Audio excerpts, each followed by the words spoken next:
Have you ever noticed that some products or services seem much more affordable than you might expect, especially when a lot of resources go into producing them? It might make you wonder if there is some hidden help at play, and what that truly means for your budget. No, subsidies do not always directly or entirely reduce consumer costs. While the primary goal of a government subsidy is often to lower prices for consumers or to encourage the production of certain goods, the actual effect on the final price you pay can be much more complex and influenced by several market factors.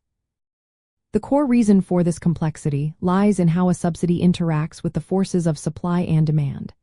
A subsidy typically provides financial assistance to producers, effectively lowering their production costs. When it costs less for a business to make something, they can afford to sell it for less.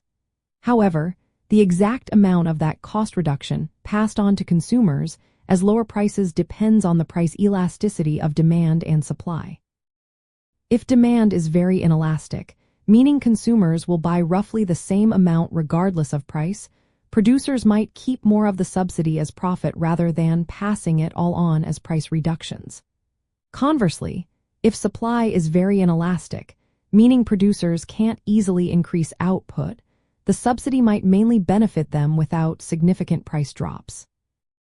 To see how this plays out, consider looking for goods in markets where a subsidy might be in place, such as certain agricultural products, renewable energy technologies, or public transportation.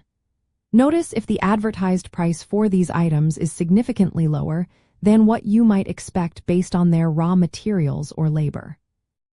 However, also observe if prices remains relatively stable even when production costs fluctuate, which could indicate that producers are absorbing some of the subsidy rather than always passing savings directly to you.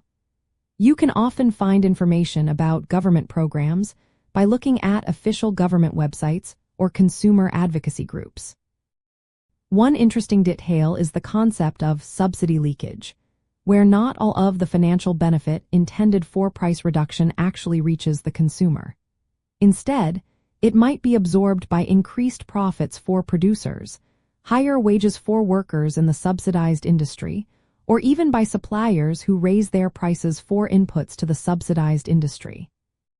For example, a subsidy to a solar panel manufacturer might lead to lower panel prices, but also to higher wages for engineers in that sector, meaning the consumer benefit is partial. Another important factor is deadweight loss, which refers to the inefficiency created in the market when subsidies distort natural supply and demand, potentially leading to overproduction of a good that is not truly desired at that artificially low price. Understanding that subsidies are not a magic bullet for instantly cheaper goods empowers you as a consumer to look beyond the surface price. It encourages you to consider the broader economic context and recognize that government support has many aims, and that its impact on your wallet is often a nuanced outcome of market dynamics and the specific design of the subsidy program itself.